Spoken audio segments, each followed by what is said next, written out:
ఎండలకాలం వచ్చిందంటే మజ్జిగ మిరపకాయలు, ఊరగాయలు, అలాగే వడియాలు ఇవన్నీ ఆల్మోస్ట్ చాలా మటుకు పెట్టుకుంటూనే ఉంటారు. ఈరోజైతే నేను ఊరమిరపకాయలు అంటే మజ్జిగ మిరపకాయలు చూపించబోతున్నానండి. పక్క కొలతలు చూపిస్తాను.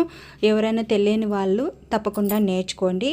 మీరు కూడా తయారు చేసుకొని చూసి మీకు ఎలా వచ్చిందో నాకు కామెంట్ చేయండి, ఓకేనా. నేనైతే 2 కేజీలు పచ్చిమిర్చి తీసుకున్నానండి. 2 కేజీలు పచ్చిమిర్చికి 1/2 లీటరు మజ్జిగ అంటే పెరుగు ప్యాకెట్ అయితే తీసుకున్నాను.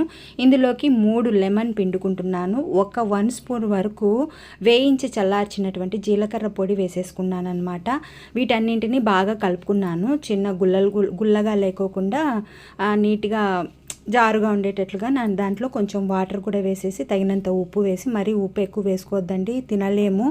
వీటిని వేసేసేసి ఒకసారి బాగా కలుపుకొని పచ్చిమిర్చికి 2 వైపులా నేను చూపించిన విధంగా ఘాట్లు పెట్టుకోవాలి. చాలా టేస్టీగా ఉంటాయి. రోజు వడియాలు తినాలన్నా బోర్ కొడుతుంది కదా, ఇలా కొంచెం పచ్చిమిర్చి కారంగా తగులుతూ చప్పగున్నా పర్వాలేదు, కానీ పప్పన్నంలోకి, సాంబార్లోకి, రసంలోకి చాలా బాగుంటాయి.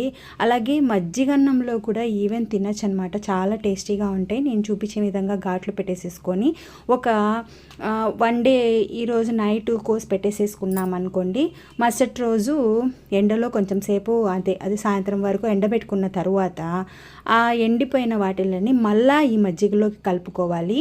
మజ్జిగలో కలుపుకొని మజ్జిగంతా ఇమిరిపోయేంత వరకు మనము ఎండబెట్టుకున్న తర్వాత మళ్ళీ దీంట్లో వేసుకుంటూ ఉండాలన్నమాట. నేను చూపిస్తున్నాను చూడండి. ఎండబెడుతున్నాను. మళ్ళీ మరుసటి రోజు అంటే నాకు ఒక 3 డేస్ అయితే 3 డేస్ కల్లా ఈ మజ్జిగ అంతా మొత్తం ఎమిరిపోయిందనమాట.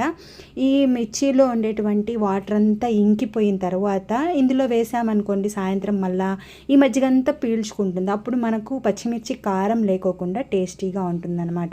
ఇందులో జీలకర్ర పొడి, నిమ్మకాయ వేసాం కాబట్టి అస్సలు కారం అనేది ఉండదు. చిన్నపిల్లలు కూడా తినచ్చు, చాలా టేస్టీగా ఉంటుంది.